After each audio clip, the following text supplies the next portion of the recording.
Sean Hannity was talking to the newest conservative darling, Dr. Benjamin Carson.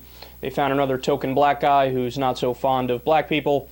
But Hannity here says something which is very telling, very interesting. So let's play it, and then I'll break it down for you, because I think there's a political lesson to be learned from this. Problem that we're having right now is that there are a lot of people who lack courage, who always want everybody to adore them, and they just are not willing to take stands based on real convictions. And when I see that, I'm very impressed with it. That is my biggest criticism of Republicans. Republicans right now, if they really want to, not just symbolically, if they want to repeal health care, Dr. Carson, Obamacare, they've got to shut the government down and be labeled the full faith and credit of the United States is in jeopardy, which is not true. But if they really want to do that, that's what it will take. So think about that, man. I want that to settle in for a second. The Republicans have wasted over 89 hours on the floor of Congress trying to repeal Obamacare. They've spent over $50 million trying to repeal Obamacare. You want to guess how many times they proposed a bill to repeal Obamacare? 34 times, and still counting. Michelle Bachmann was the one who most recently tried to repeal it. She proposed the bill. It was the very first bill proposed of this Congress, and they proposed it before they even attended to the disaster from Hurricane Sandy. So there was still a bill that they hadn't passed yet, which was relief to people who got affected by Superstorm Sandy. People's houses being destroyed, their lives being destroyed, not having enough food or shelter or this or that. She first said, no, we need to repeal Obamacare first. That was the first bill proposed this Congress, right? Think about how brazen that is. Now, there's a few things to take away from this. Number one, Republicans are batshit crazy, right? And I love how Sean Hannity, he seems oblivious to the fact that, I mean, I don't know what else the Republicans could do.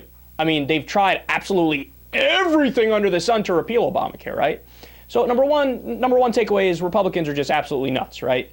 Because, I mean, if you repeal Obamacare, there's so many things in Obamacare that are just, they're no-brainers, and it should have been rule of law, I mean, 100 years ago, right? We're talking about pre-existing conditions, banning lifetime caps, for example,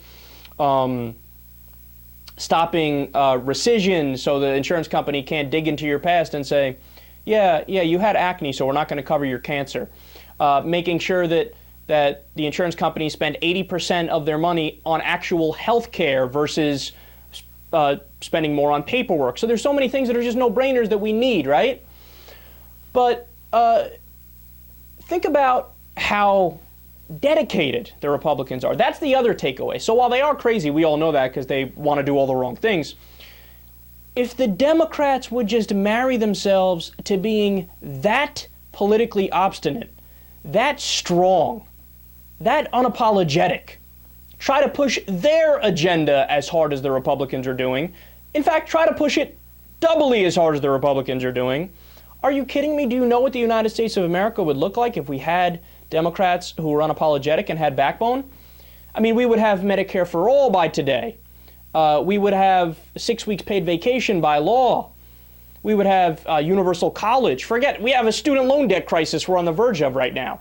Not only would we not have a student loan debt crisis, we wouldn't have any student loans. We would make sure that we have universal college if we actually had Democrats who wanted to be Democrats, right? But that's the thing, is they never fight. And look, spare me. I can't stand when the Democratic apologists come along and they send me emails telling me I'm being too hard on the Democrats and you just got to solely blame the Republicans. You need to understand, there was one point after the 2008 election, the Democrats had a supermajority. They had a supermajority.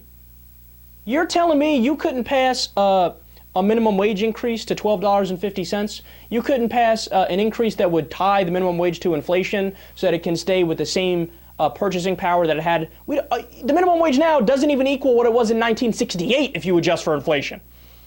We're moving backwards. We're going the wrong way.